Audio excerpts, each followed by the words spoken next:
Bonjour, c'est Karine de BIS le management bienveillant. Alors dans notre série de vidéos Les héros de la bienveillance, je vais vous parler d'héroïnes en fait, un groupe d'héroïnes. Il s'agit de femmes prix Nobel de la paix qui ont décidé de rassembler leurs forces. Mais avant ça, cliquez sur le bouton ci-dessous pour vous abonner à notre chaîne et puis comme d'habitude, pensez à cliquer sur la cloche pour être tenu au courant de toutes nos sorties vidéo.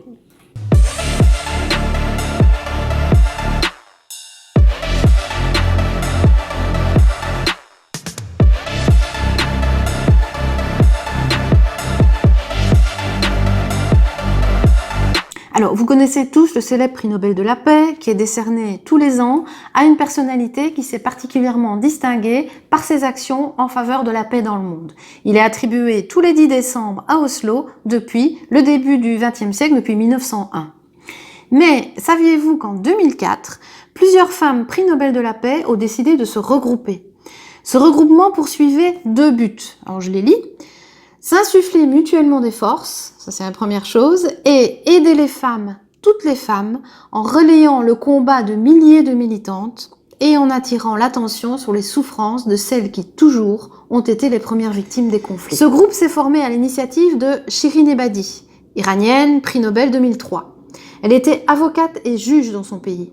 Elle a été distinguée pour ses actions pour le droit des femmes et des enfants, ainsi que pour ses positions en faveur de la démocratie. Alors, plusieurs femmes l'ont rejointe. Jody Williams, professeure américaine, distinguée en 97 pour ses actions dans la campagne internationale pour l'interdiction des mines antipersonnelles terrestres. Ça, c'est la première. La seconde, c'est Mairead Corrigan, militante pacifiste nord-irlandaise, prix Nobel 76. Rigoberta Menchú, du Guatemala, prix Nobel 92, attribué en reconnaissance de son travail pour la justice sociale et des droits des peuples autochtones. Wangari Maathai, biologiste kenyane, prix Nobel 2004, qu'il a reçu pour sa contribution en faveur du développement durable, de la démocratie et de la paix.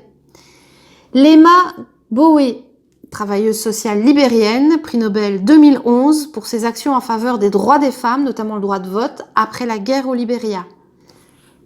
Et enfin, Tamakul Karman, yéménite, engagée dans la défense des droits des femmes, fondatrice en 2005 du groupe Femmes journalistes en chaîne. Elle a reçu le prix Nobel en 2011, à 32 ans, c'est une des plus jeunes.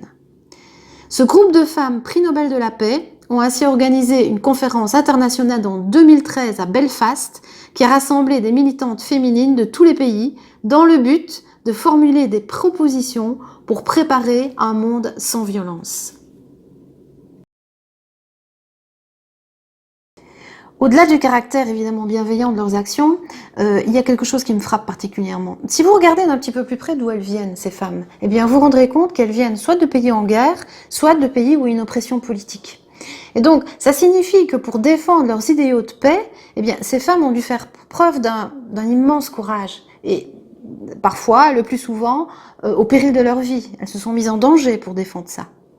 Et là, ça me renvoie directement au couple le plus souvent indissociable entre la bienveillance et le courage. En effet, garder et pratiquer cette valeur de bienveillance dans un monde chaotique soumis au jeu de pouvoir, eh bien, ça demande un énorme courage.